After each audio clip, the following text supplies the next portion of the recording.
Baik, saya akan melanjutkan materi ketiga, yaitu grafis Renaissance. Sebelumnya, Assalamualaikum warahmatullahi wabarakatuh. Perkenalkan, nama saya Rijal Mutakinais dari kelas B. Matkul Sejarah Desain Grafis. Grafis Renaissance.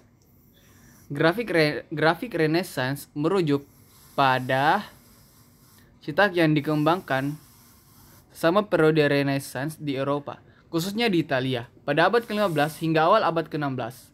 Perkembangan teknik cetak seperti gravur dan woodcut membuka pintu bagi penciptaan karya seni grafis yang luar biasa selama periode ini. Teknik cetak.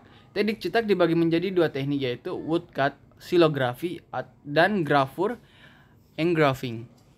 Woodcut silografi, teknik ini melibatkan ukiran motif pada sepotong kayu yang kemudian digunakan sebagai stempel untuk mencetak gambar di atas kertas. Ini adalah teknik cetak awal yang digunakan dalam seni grafik Renaissance. Gravure, engraving. Teknik ini melibatkan ukiran gambar pada permukaan lempengan logam, biasanya tembaga. Tinta diaplikasikan pada permukaan yang diukir. Kemudian kertas digunakan untuk mengekstrak tinta dari lempengan, mencetak gambar dengan detail yang tinggi. Sejarah grafik Renaissance. Puncak pengembangan seni grafik Renaissance terjadi pada abad ke-15 di Italia. Pada abad ke-15, seniman Italia seperti Andrea Mantegna mulai menggabungkan teknik gravur dalam karya seni mereka. Selama periode Renaissance, grafik juga digunakan untuk menciptakan ilustrasi buku. Materi 4. Desain grafis dan revolusi industri. Desain grafis adalah seni dan praktik membuat visual dan elemen grafis dengan menggunakan teknik komunikasi visual untuk menyampaikan pesan, informasi, atau konsep kepada khalayak secara efektif. Desain grafis memiliki akar sejarah yang panjang dan perkembangannya telah terkait erat dengan revolusi industri. Berikut adalah penjelasan lebih lanjut tentang sejarah dan hubungan antara desain grafis dan revolusi industri. Sejarah desain grafis sebelum revolusi industri. Sebelum revolusi industri, seni visual dan ilustrasi manual adalah bentuk utama komunikasi grafis. Naskah yang indah, kaligrafi, dan ilustrasi tangan merupakan elemen-elemen desain grafis awal.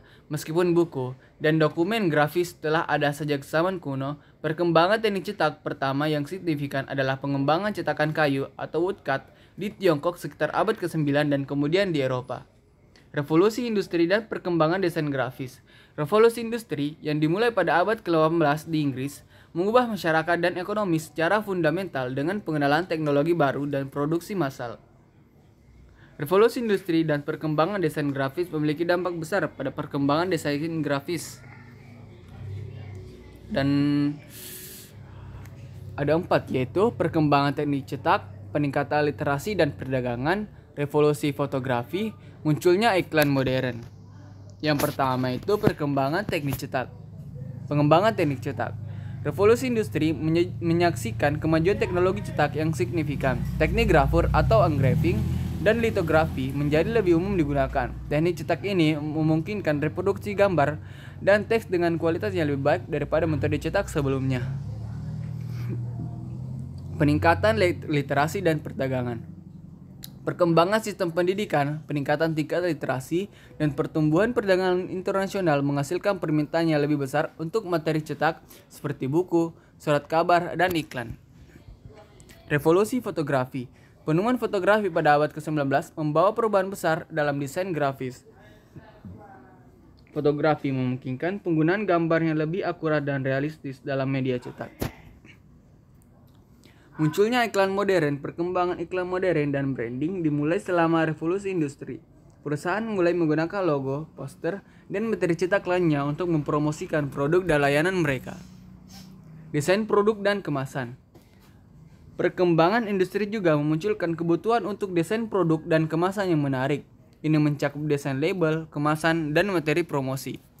Abad ke-20 dan era digital. Pada abad ke-20, perkembangan teknologi komputer dan internet membawa desain grafis ke era digital. Komputer, perangkat lunak desain grafis seperti Adobe Photoshop dan Illustrator, serta internet mengubah cara desainer bekerja dan menyampaikan karya mereka.